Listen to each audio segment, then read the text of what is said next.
Government of India, जब ये नाम आता है और इससे रिलेटेड कोई भी बात आती है तो भरोसा जो है वो हमें बहुत होता है कि अगर सरकार ने कोई योजना लॉन्च की है तो ये एक रिस्क फ्री योजना होगी। इसमें हमारा पैसा जो है वो कभी भी कहीं चोरी नहीं होगा। ये साइकोलॉजी होती है हम सब की जब भी कोई सरकारी योजना लॉन्च होती है। नमस्कार, मेरा नाम है सुगंध शर्मा। indianmoney.com के हिंदी यूट्यूब चैनल पे मैं आपका बहुत बहुत स्वागत करती हूं। अगर आप पहली बार हमारे चैनल का कोई वीडियो देख रहे हैं तो बहुत बहुत धन्यवाद कि आपने इस वीडियो पे क्लिक किया, क्योंकि इस वीडियो से आपको बहुत सारा ज्ञान भी मिलेगा और साथ साथ आप फ्यूचर में इंटेलिजेंट इन्वेस्टमेंट्स भी कर पाएंगे। अगर आपने हमारे चैनल को अभी तक सब्सक्राइब नहीं किया तो वो पहले कर लें। दोस्तों, आज मैं बात करने वाली हूं भारत में बहुत ही ज्यादा सर्वश्रेष्ठ सरकारी निवेश योजनाओं के बारे में, यानी कि इंडियन गवर्नमेंट ने ऐसी कौन सी बेस्ट स्कीम्स लॉन्च की है जहां पर आपको अपना मेहनत से कमाया हुआ पैसा जो है वो इन्वेस्ट करना चाहिए। तो चलिए शुरुआत करते हैं इस वीडियो की। बहुत से निवेशक मूल राशि के नुकसान के जोखिम के बिना जल्द से जल्द आसमान छूते रिटर्न्स के साथ निवेश सुनिश्चित करना चाहते हैं। हम सब चाहते हैं कि कम इन्वेस्टमेंट हो, कम रिस्क हो, रिटर्न जो है वो बहुत ज्यादा आ जाए। हम यही देखते रहते हैं कि निवेश योजना न्यूनतम या बिना जोखिम के साथ हमारे निवेश को दुगना कर दे, डबल कर दे। हालांकि दुर्भाग्य से वास्तविक जीवन में कम जोखिम और उच्च रिटर्न, ऐसा कोई संयोजन जो है संभव नहीं है। वास्तविकता में रिटर्न और जोखिम एक दूसरे के साथ कंधे से कंधा मिला के चलते हैं।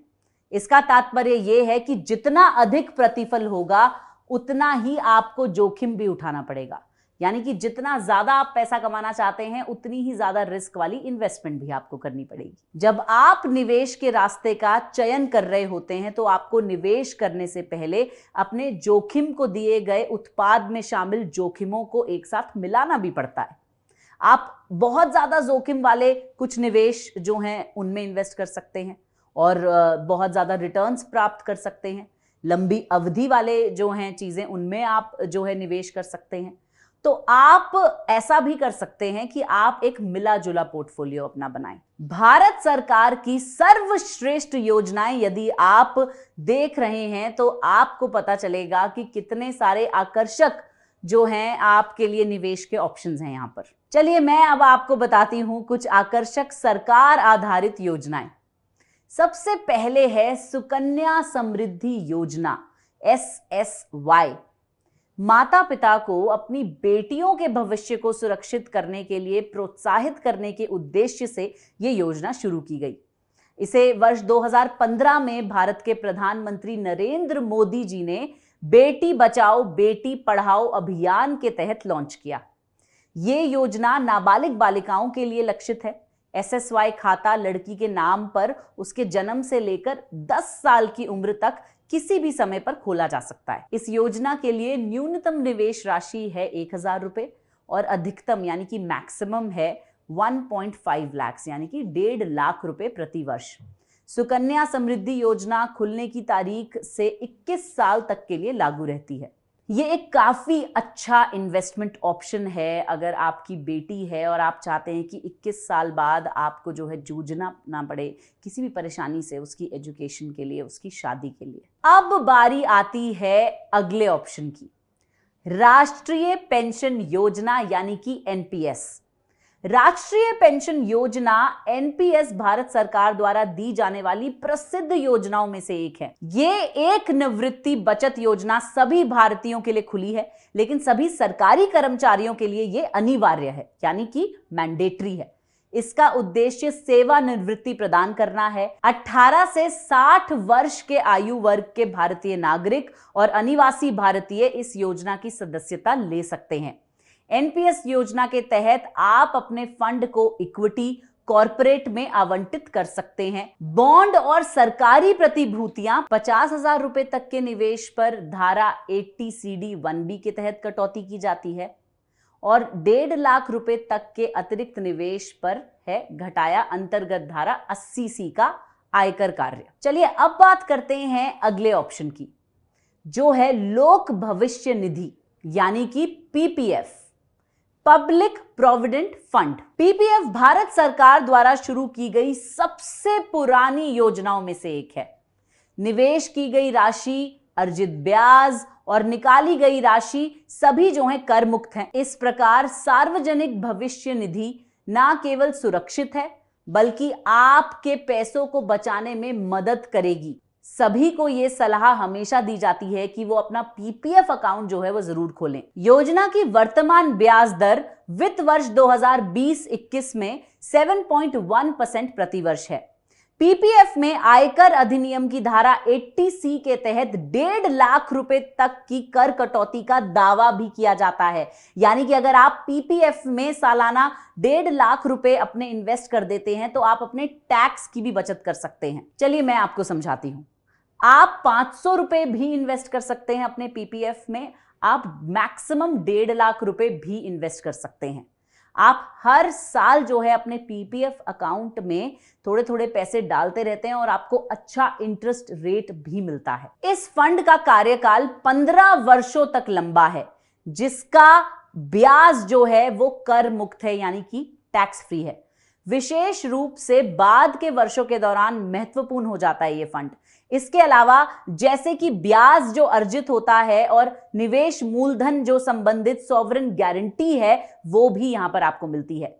ये एक सुरक्षित निवेश है, इसे एक बहुत अच्छा ऑप्शन माना जाता है इन्वेस्टमेंट के लिए। पर यह ध्यान देना बहुत जरूरी है कि भारत सरकार द्वारा हर तिमाही में पीपीएफ पे ब्याज की दर जो है वो बदलती रहती है, यानी हर फाइनेंशियल ईयर में ऊपर नीचे होती रहती है। अगला इन्वेस्टमेंट ऑप्शन है राष्ट्रीय बचत प्रमाण पत्र यानी कि एनएससी। भारतीयों में बचत की आदत को बढ़ावा देने के लिए भारत सरकार द्वारा राष्ट्रीय बचत प्रमाण पत्र शुरू किया गया। इस योजना के लिए मिनिमम आप 100 रुपीज यानी कि 100 रुपए और मैक्सिमम जो है वो कोई लिमिट नहीं है, आप कितनी भी राशि जो है इन्वेस्ट कर सकते हैं। ब्याज दर जो है वो एनएससी हर साल बदलता रहता है।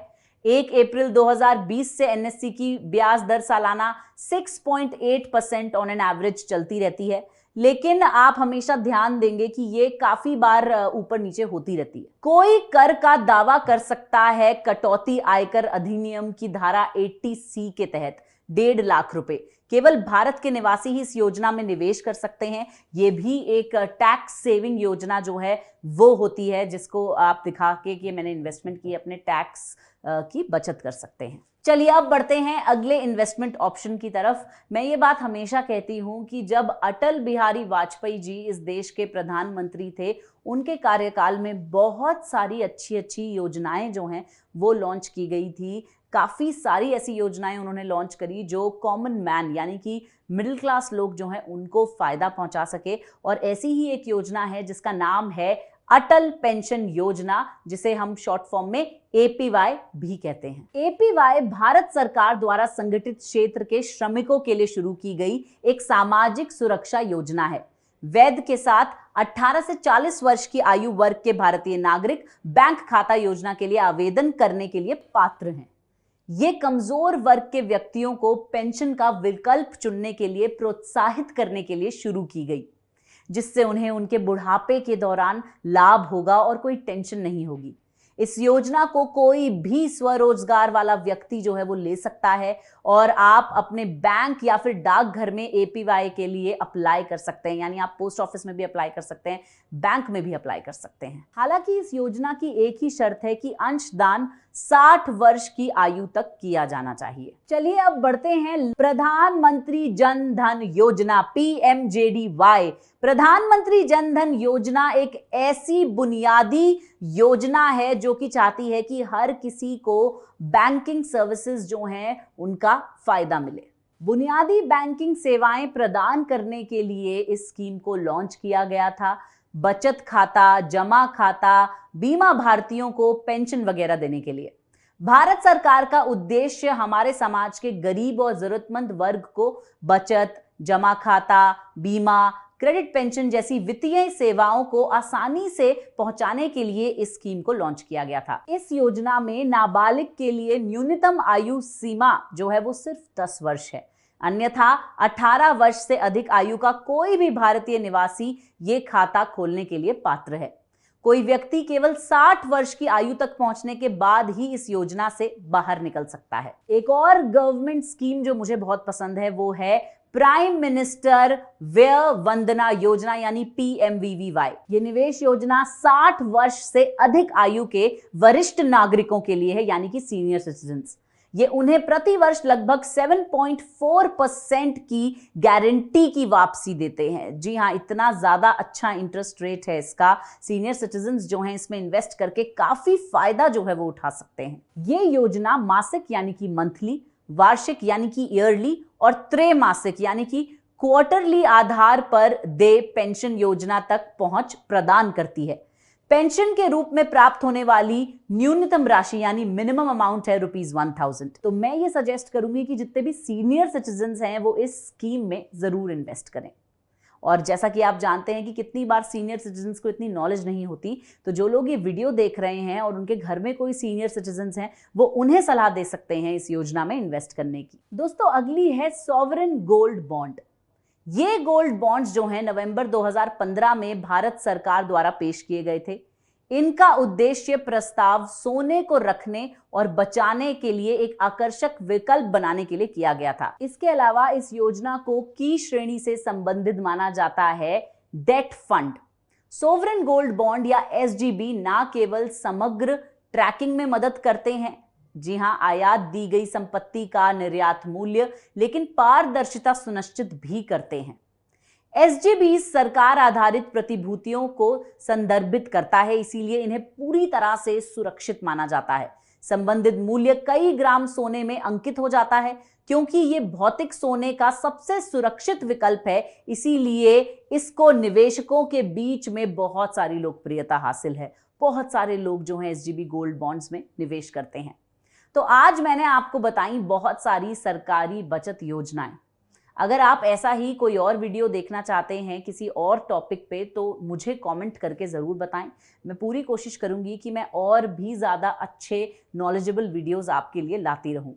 दिस इज़ योर होस्ट सुगंध शर्मा साइनिंग ऑफ। खुश रहें, आबाद रहें, निवेश करें, अमीर बने।